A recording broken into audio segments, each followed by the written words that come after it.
నమస్కారం friends, welcome to biopharma with Priyanka. ఇంతకు ముందు వీడియోలో మనం ఫార్మకోకైనెటిక్స్ అంటే ఏంటో చూసాము. వాటికి సంబంధించిన మల్టిపుల్ చాయిస్ క్వశ్చన్స్ అన్నీ కూడా చూసాము. నెక్స్ట్ టాపిక్ ఏంటి అంటే ఫార్మకోడైనమిక్స్ అనమాట. ఫార్మకోడైనమిక్స్ అంటేనే completely opposite to pharmacokinetics. Pharmacodynamics టాపిక్ని జీపాట్ ఎగ్జామ్ లెవెల్ డెప్త్లో చూద్దాం. ఈ వీడియోలో డెఫినిషన్స్ మాత్రమే కాదు, receptor mechanisms, graphs, curve shifts, potency, efficacy అంటే ఏంటి, యాంటగోనిజము, అన్ని కాన్సెప్ట్స్ని క్లియర్గా అర్థమయ్యే విధంగా నేను ఎక్స్ప్లెయిన్ చేస్తాను. మీకు ఇంకా వాటిలో ఏమైనా డౌట్స్ ఉంటే నాకు కామెంట్లో చెప్తే ఇంకా క్లియర్గా నేను ఎక్స్ప్లెయిన్ చేయడానికి ట్రై చేస్తాను. ఇప్పుడు ప్రెజెంట్ అయితే మన టాపిక్లోకి వెళ్ళిపోదాం. అసలు ఫార్మకోడైనమిక్స్ అంటే ఏంటి, అసలు ఫార్మకోడైనమిక్స్ వాటిలో ఏ కాన్సెప్ట్స్ ఉంటాయి, వాటిని ఎలా అర్థం చేసుకోవాలి, వాటిలో ఏ గ్రాఫ్స్ ఉంటాయి, వీటన్నిటి గురించి ఇవాళ మనం తెలుసుకుందాం.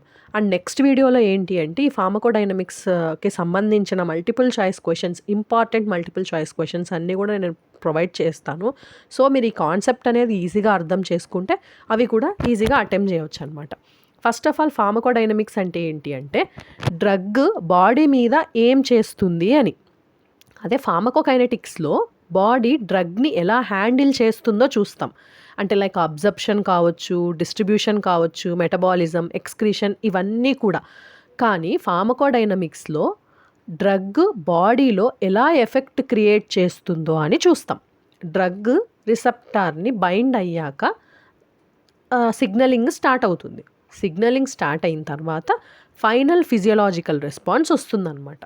ఇది ఫార్మకోడైనమిక్స్ అంటే ఒక డ్రగ్ అనేది ఒక రిసెప్టార్కి బైండ్ అవుతుంది. బైండ్ అయిన తర్వాత యాక్టివేట్ అవుతుంది. యాక్టివేట్ అయ్యి దాని రెస్పాన్స్ అనేది మనకి చూపిస్తుంది అనమాట. రెస్పాన్స్ చూపించి దాని ఎఫెక్ట్ని క్రియేట్ చేస్తుంది. ఇది. అండ్ నెక్స్ట్ మనము డిఫరెంట్ టైప్స్ ఆఫ్ కాన్సెప్ట్స్ని ఈ ఫార్మకోడైనమిక్స్లో చూస్తామన్నమాట. అంటే ఎలా డ్రగ్ అనేది బైండ్ అవుతుంది, ఏంటి అనేది డిఫరెంట్ టైప్స్ ఆఫ్ కాన్సెప్ట్స్ ఉంటాయి. బేసిక్ డ్రగ్ రిసెప్టార్ ఇంటరాక్షన్ అంటారు. అంటే డ్రగ్ యాక్షన్ స్టార్ట్ అవ్వాలంటే రిసెప్టార్ బైండ్ అవ్వాలి, అవునా?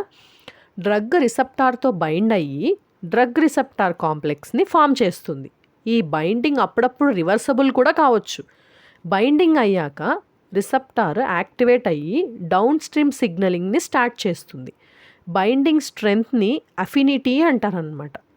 బైండింగ్ స్ట్రెంగ్త్ని హై అఫినిటీ డ్రగ్స్ తక్కువ కాన్సన్ట్రేషన్లో కూడా బైండ్ అయ్యే ఛాన్సెస్ ఉంటాయి. అది డ్రగ్ రిసెప్టార్తో కలిసి బైండ్ అవుతుంది, డ్రగ్ రిసెప్టార్ కాంప్లెక్స్ని ఫామ్ చేస్తుంది. ఇక్కడ మనం రిసెప్టార్ స్ట్రక్చర్ డ్రా చేసాం కదా, అదేంటంటే రెక్టాంగిల్ రిసెప్టార్ ప్రోటీన్ని రిప్రజెంట్ చేస్తుంది. ఈ కట్ పోర్షన్ ఉంది కదా కింద, అది బైండింగ్ పాకెట్ లేకపోతే యాక్టివ్ సైట్ అంటారు. డ్రగ్ మాలిక్యూల్ కరెక్ట్ షేప్ ఉంటేనే ఈ పాకెట్లో ఫిట్ అవుతుంది. ఈ ప్రాసెస్నే డ్రగ్ రిసెప్టార్ ఇంటరాక్షన్ అని కూడా అంటారు. ఈ కాన్సెప్ట్ని మనం ఏంటి అంటే లాక్ అండ్ కీ కాన్సెప్ట్లో కూడా చెప్పొచ్చు. లైక్ రిసెప్టార్ అంటే ఏంటి, లాక్. డ్రగ్ అంటేనే కీ అనమాట. డ్రగ్ రిసెప్టార్ బైండింగ్ని లాక్ అండ్ కీ మోడల్తో ఎక్స్ప్లెయిన్ చేయొచ్చు. లాక్కి కరెక్ట్ కీ మాత్రమే ఫిట్ అయినట్టు రిసెప్టార్కి కరెక్ట్ స్ట్రక్చర్ ఉన్న డ్రగ్ మాత్రమే బైండ్ అవుతుంది. అంటే దానికి కరెక్ట్ స్ట్రక్చర్ ఉండాలి. ఇప్పుడు మనం ఇంటి తాళం కూడా అంతే కదా, ఆ లాక్కి కరెక్ట్ కీ ఉంటేనే మనకి డోర్ అనేది ఓపెన్ అవుతుంది. అలా అనమాట. స్ట్రక్చర్ మ్యాచ్ కాకపోతే బైండింగ్ అనేది అసలు జరగదు అండ్ ఎఫెక్ట్ కూడా రాదనమాట. అందుకే డ్రగ్ స్పెసిఫిసిటీ అనేది చాలా చాలా ఇంపార్టెంట్ ఈ కాన్సెప్ట్లో. డ్రగ్ స్పెసిఫిక్గా ఉంటేనే ఆ డ్రగ్ అనేది వెళ్ళి బైండ్ అవుతుంది రిసెప్టార్కి. సో మనం ఈ కాన్సెప్ట్ని గుర్తుపెట్టుకోవాలి అని అంటే లాక్ అండ్ కీ కాన్సెప్ట్ ద్వారా మనం గుర్తుపెట్టుకోవచ్చు. ఇది లాక్ అండ్ కీ కాన్సెప్ట్ అనమాట. నెక్స్ట్ అసలు ఎన్ని టైప్స్ ఆఫ్ రిసెప్టార్స్ ఉంటాయి అంటే రిసెప్టార్స్ అనేటివి 4 టైప్స్ ఉంటాయి. అయాన్ ఛానల్ రిసెప్టార్స్ అని అంటారు. ఇవి చాలా ఫాస్టెస్ట్ యాక్షన్ చూపిస్తుంది. అంటే విత్ ఇన్ మిల్లీ సెకండ్స్లోనే దాని ఎఫెక్ట్ అనేది ఉంటుంది. Next G protein couple receptors అంటారు అనమాట. అవి చాలా వైడ్గా ప్రెజెంట్ అయ్యి ఉంటాయి. ఇవి సెకండ్ మెసెంజర్ సిస్టమ్స్ని యూస్ చేసుకుంటాయి. Next third one enzyme linked receptors అంటారు అనమాట. ఎంజైమ్ యాక్టివేషన్ ఇవి ట్రిగర్ చేస్తాయి. And last one nuclear receptors అంటారనమాట. సెల్ లోపలే ఉంటాయి ఇవన్నీ కూడా. న్యూక్లియస్కి జీన్ ఎక్స్ప్రెషన్ న్యూక్లియస్లోకి వెళ్ళి జీన్ ఎక్స్ప్రెషన్ని చేంజ్ చేస్తాయి అన్నమాట. కానీ ఇవి చాలా స్లోగా ఉంటాయి, కానీ ఎఫెక్ట్ మాత్రం చాలా హైగా ఉంటుంది. ఇవి స్లోగా ఉన్నా కూడా దీని ఎఫెక్ట్ అనేది చాలా ఉంటుంది. ఇట్లా మనం చూడాల్సింది ఏంటి, అయాన్ ఛానల్స్ అనేటివి ఫాస్టెస్ట్ యాక్షన్ ఉంటుంది. ఆ న్యూక్లియర్ రిసెప్టార్స్ అనేది జీన్ కంట్రోల్ చేస్తుంది. బట్ వీటి యాక్షన్ స్లోగా ఉన్నా కూడా వీటి ఎఫెక్ట్ అనేది చాలా ఉంటుంది అనమాట. నెక్స్ట్ కాన్సెప్ట్ అగోనిస్ట్ టైప్స్ అంటారు. అగోనిస్ట్ రిసెప్టార్స్ని యాక్టివేట్ చేసి రెస్పాన్స్ని ప్రొడ్యూస్ చేస్తాయి అన్నమాట ఈ అగోనిస్ట్స్ అనేటివి. ఫుల్ అగోనిస్ట్ వచ్చి మ్యాక్సిమం రెస్పాన్స్ ఇస్తుంది. పార్షియల్ అగోనిస్ట్ రిసెప్టార్కి బైండ్ అయినా ఫుల్ ఎఫెక్ట్ ఇవ్వదు. పార్షియల్గా ఉన్నది వచ్చి రిసెప్టార్కి బైండ్ అవుతుంది, బట్ కానీ దాని ఎఫెక్ట్ అనేది ఏం చూపించదు. ఈవెన్ ఫుల్ రిసెప్టార్ ఆక్యుపెన్సీ ఉన్నా కూడా, ఫుల్ రిసెప్టార్ ఆక్యుపై చేసుకున్నా కూడా దాని యాక్షన్ అనేది చూపించదు. ఇన్వర్స్ యాగోనిస్ట్ వచ్చి బేస్ లైన్ రిసెప్టార్స్ అనమాట. అంటే లాస్ట్లో ఉన్న రిసెప్టార్స్ యాక్టివిటీని కూడా తగ్గించేస్తాయి. ఇవి యాక్టివిటీని తగ్గించేసి ఆపోజిట్ డైరెక్షన్లో వెళ్ళి వర్క్ చేసేటట్టు చూస్తాయి అన్నమాట ఈ యొక్క ఇన్వర్స్ అగోనిస్ట్. ఫుల్ అగోనిస్ట్ ఏమో మ్యాక్సిమం రెస్పాన్స్ ఇస్తుంది, పార్షియల్ అగోనిస్ట్ ఏమో సబ్ మ్యాక్సిమల్ రెస్పాన్స్ ఇస్తుంది అనమాట. ఇన్వర్స్ అగోనిస్ట్ ఏమో కంప్లీట్గా వాటి యొక్క యాక్షన్ ఎఫెక్ట్నే ఆపోజిట్గా దాని ఎఫెక్ట్ అనేది చూపిస్తుంది అనమాట. నెక్స్ట్ యాంటగోనిస్ట్ కాన్సెప్ట్ ఏంటి అంటే యాంటగోనిస్ట్ రిసెప్టార్ని బైండ్ అవుతుంది కానీ యాక్టివేట్ చేయదు. వెళ్ళి రిసెప్టార్స్కి బైండ్ అయిపోతుంది కానీ దాని యాక్టివేషన్ ఏం చూపించదు. సో రిసెప్టార్స్ అన్నీ కూడా ఆక్యుపై అయిపోతాయి కానీ ఇన్యాక్టివ్ స్టేట్లో మాత్రమే ఉంటాయి. అగోనిస్ట్ బైండ్ అవ్వడం ప్రివెంట్ చేస్తుంది. అంటే అగోనిస్ట్ వచ్చి బైండ్ అవ్వకుండా ఇది యాంటగోనిస్ట్ అనేది ప్రివెంట్ చేస్తుంది అనమాట. దీని రిజల్ట్ ఏంటి, అప్పుడు దాని యొక్క రిజల్ట్ ఏంటి అంటే అగోనిస్ట్ యొక్క యాక్టివిటీ అనేది ఇది బ్లాక్ అవుతుందన్నమాట. అగోనిస్ట్ యాక్టివిటీ అనేది బ్లాక్ అయిపోతుంది. యాంటగోనిస్ట్ క్లినికల్గా చాలా యూజ్ అవుతాయి. ఎలా అంటే ఓవర్ డోస్ని రివర్సల్ చేయడం కానీ, పాత్వే బ్లాకింగ్ చేయడం కానీ ఇలాంటివి చేస్తూ ఉంటాయి అన్నమాట యాంటగోనిస్ట్ని. అంటే ఈ అగోనిస్ట్ వచ్చి ఎక్కడ రిసెప్టార్స్ని ఆక్యుపై చేసేస్తాయో ఏమోనని ఈ యాంటగోనిస్ట్ అనేది కాపాడుతూ ఉంటుంది అనమాట. రిసెప్టార్ని ఆక్యుపై చేసేసుకొని దాని యాక్టివిటీ ఏం చూపించకుండా అగోనిస్ట్ వచ్చి అవ్వకుండా అనమాట. డోస్ రెస్పాన్స్ రిలేషన్షిప్ అనేది ఒకటి ఉంటుంది అనమాట. డోస్ హై ఉంటే రెస్పాన్స్ కూడా హై ఉంటుంది. దీన్ని మనము చెప్పాలి అని అనుకుంటే ఒక సిగ్మాయిడ్ కర్వ్లో చెప్పవచ్చు. సిగ్మాయిడ్ కర్వ్లో మనము చూపిస్తే ఈజీగా అర్థమవుతుంది. ఒక సిగ్మాయిడ్ కర్వ్ని తీసుకొని చెప్తాను. మనం ఇప్పుడు ఒకటి సిగ్మాయిడ్ కర్వ్ని చూద్దాము. ఆ సిగ్మాయిడ్ కర్వ్లో ఏముంటుందో సిగ్మాయిడ్ కర్వ్ ద్వారా మనకి ఇది ఎక్స్ప్లెయిన్ చేయడం చాలా హెల్ప్ఫుల్ అవుతుందన్నమాట. ఒకటి ఈ సిగ్మాయిడ్ కర్వ్లో అది చూద్దాం.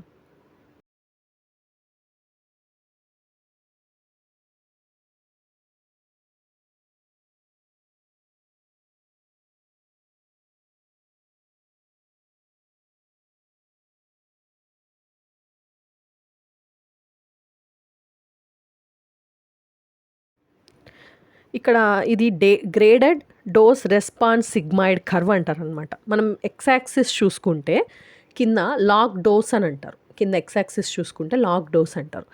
వై యాక్సిస్లో మనకి ఏంటి అంటే రెస్పాన్స్ పర్సెంటేజ్ అని ఉంటుంది. కర్వ్ మిడిల్ పాయింట్లో చూసుకుంటే మనకి EC50 అంటారు. అంటే ఏంటి అంటే 50% మ్యాక్సిమం ఎఫెక్ట్ డోస్ అనమాట. 50% maximum effect dose maximum effective డోస్లో 50% అనమాట. మనం ఇక్కడ టాప్ ప్లాట్యూ ఒకటి ఉంది కదా, దాన్ని ఏమంటారు అంటే Emax అని అంటారు. Emax అంటే ఏంటి అంటే మ్యాక్సిమం అచీవబుల్ డోస్, ఎంత లెవెల్ వరకు అచీవబుల్ అయింది డోస్ అనేది, రెస్పాన్స్ అనేది అది Emax అనమాట. జీపాట్లో ఈ గ్రాఫ్ నుండి మనకి పొటెన్సీ అండ్ ఎఫికసీ యొక్క కాన్సెప్ట్స్ గురించి అడుగుతారనమాట. మనకి గ్రాఫ్లో కాన్సెప్ట్స్ అడుగుతారు. సో వాటి గురించి ఒక బ్రీఫ్ ఐడియా అనేది కంపల్సరీ పెట్టుకోవాలి. నెక్స్ట్ టాపిక్లో మనం ఏంటి అంటే ఎఫికసీ అండ్ పొటెన్సీ అంటే ఏంటి అనేది చూస్తాం. ఇప్పుడు ప్రెజెంట్ మనము ఇక్కడ Emax అండ్ EC50 అన్నాం కదా. Emax అంటే టాప్ ప్లాట్యూ ఉంది కదా, అది Emax అనమాట. అంటే మ్యాక్సిమం ఎఫెక్ట్. అండ్ మనం EC50 అంటే కూడా చూసాం. EC50 అంటే మిడిల్లో ఉంది కదా, అదేంటి అంటే Emaxలో 50% రావడానికి కావాల్సిన డోస్ అనమాట. EC50 తక్కువ ఉంటే డ్రగ్ మోర్ పొటెంట్ అని అర్థం. తక్కువ కాన్సన్ట్రేషన్లో ఎఫెక్ట్ చూపిస్తుంది. అంటే డ్రగ్ అనేది ఎక్కువ పొటెంట్ ఉంటుంది కానీ పొటెంట్ అని అర్థం, కానీ తక్కువ కాన్సన్ట్రేషన్లో మాత్రమే దాని ఎఫెక్ట్ అనేది చూపిస్తుంది అనమాట. దాని ఎఫెక్ట్ అనేది చూపిస్తుంది. ఆ గ్రాఫ్ మీకు ముందు గ్రాఫ్ చూపించాను కదా, దాంట్లో అనమాట. Measures potency. EC50 అనేది పొటెన్సీని మెజర్ చేస్తుంది. నెక్స్ట్ మనం పొటెన్సీ అంటే ఏంటి, ఎఫికసీ అంటే ఏంటి, వాటి మధ్య డిఫరెన్సెస్ ఏంటి, అంటే ఇది వర్సెస్ అది ఎలానో చూద్దాం. పొటెన్సీ అంటే ఏంటి అంటే, పొటెన్సీ అంటే ఎఫెక్ట్ కోసం ఎంత డోస్ కావాలి, ఒక ఎఫెక్ట్ చూపించడానికి మనకి ఎంత డోస్ అయితే సరిపోతుంది అనేది పొటెన్సీ అనమాట. మనం గ్రాఫ్లో లెఫ్ట్ సైడ్కి షిఫ్ట్ అయిన curve more potent drug. Graph చూసుకుంటే ఒకవేళ లెఫ్ట్ సైడ్కి కనుక అది ఒక కర్వ్ అయితే ఉందనుకోండి, అది మోర్ పొటెంట్ డ్రగ్ అనమాట. అంటే తక్కువ డోస్లో సేమ్ ఎఫెక్ట్ ఇస్తుంది. తక్కువ డోస్ ఇచ్చినా కూడా మ్యాక్సిమం ఎఫెక్ట్, దానికి కావాల్సిన మ్యాక్సిమం ఎఫెక్ట్ ఎంత ఉందో అది చూపిస్తుంది. EC50 వాల్యూ అనేది లో అవుతుంది. అప్పుడు EC50 అనేది ఇంకా తగ్గుతుంది. అంటే ఈ Emaxలో EC50 హాఫ్ ఉందనుకోండి, ఇప్పుడు పొటెన్సీ ద్వారా ఏంటి మనకి ఇంకా తగ్గుతుంది అనమాట. అలా చూసుకోవాలి. నెక్స్ట్ ఎఫికసీ అంటే ఏంటి అనేది చూద్దాం. ఇది గుర్తుపెట్టుకోవాలి. పొటెన్సీలో మనకి ఎక్కువ పొటెన్సీ ఉన్నా కూడా దాని ఎఫెక్ట్ అనేది సేమ్ చూపిస్తుంది అనేది గుర్తుపెట్టుకోవాలి. Next topic efficacy. ఎఫికసీ అంటే డ్రగ్ మ్యాక్సిమంగా ఎంత ఎఫెక్ట్ ప్రొడ్యూస్ చేయగలదు అని అర్థం అనమాట. అంటే ఎంత మ్యాక్సిమం లెవెల్ వరకు వెళ్ళగలదు అని కర్వ్ హైట్ చూసి డిసైడ్ చేస్తాం. ఒక కర్వ్ హైట్ చూసి అనమాట. క్లినికల్లీ పొటెన్సీ కన్నా మనకి ఎఫికసీ అనేది చాలా ఇంపార్టెంట్.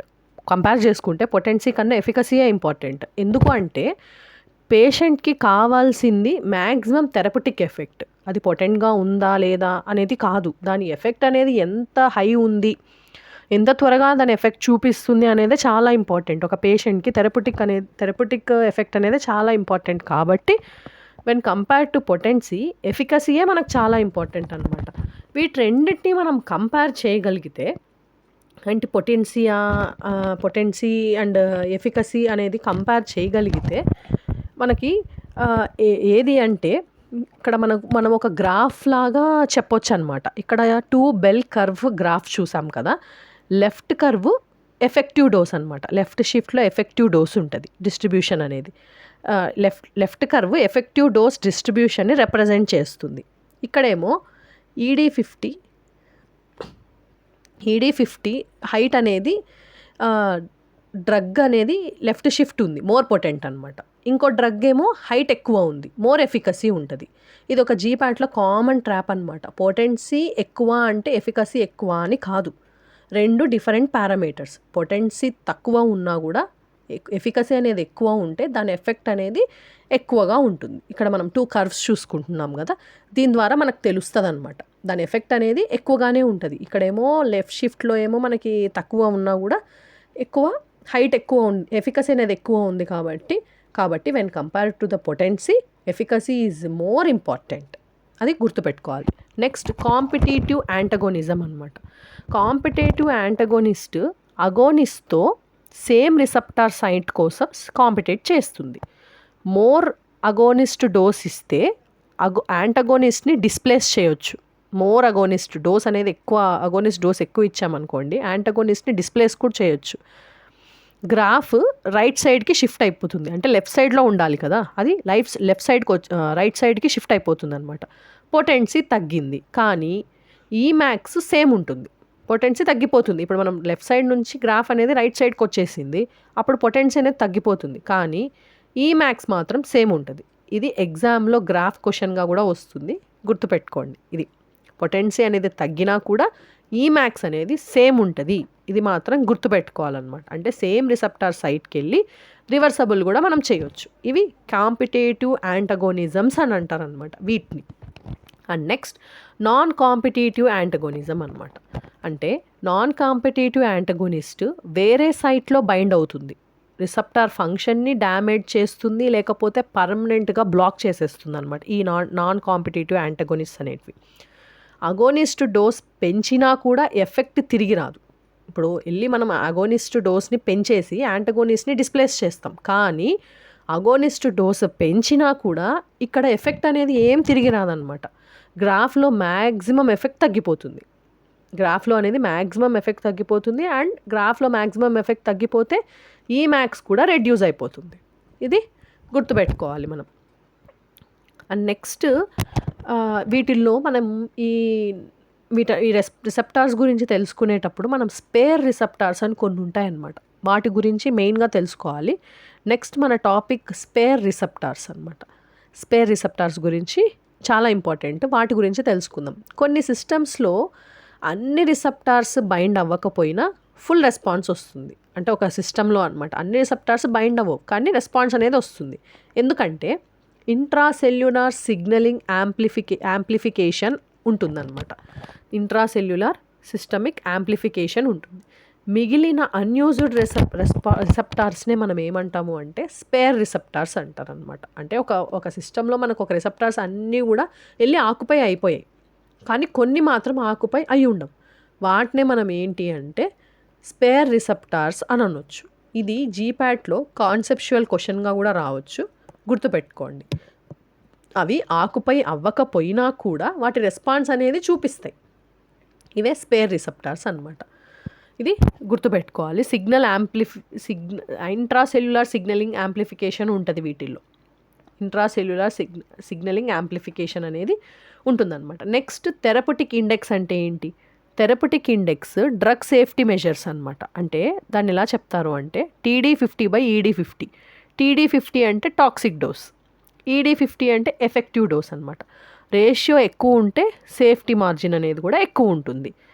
ఇక్కడ నారో థెరపటిక్ ఇండెక్స్ డ్రగ్స్ అని ఉంటాయన్నమాట. నారో థెరపటిక్ ఇండెక్స్ డ్రగ్స్లో లైక్ సమ్ కార్డియాక్ డ్రగ్స్ అని చెప్పొచ్చు. వాటిల్లో మనకి కేర్ఫుల్ మానిటరింగ్ అనేది అవసరం. ఇక్కడ మనం 2 బెల్ కర్వ్స్ చూసాం కదా. లెఫ్ట్ కర్వ్ ఎఫెక్టివ్ డోస్ అనమాట. ఎఫెక్టివ్ డోస్ డిస్ట్రిబ్యూషన్ రిప్రజెంట్ చేస్తుంది ED50. Right curve toxic dose distribution TD50ని రిప్రజెంట్ చేస్తుంది. ఇక్కడ చూస్తే మనం ED50 అండ్ TD50ని రిప్రజెంట్ చేస్తుంది. ఈ 2 కర్వ్స్ మధ్య డిస్టెన్స్ థెరపటిక్ ఇండెక్స్ని ఇండికేట్ చేస్తాయి.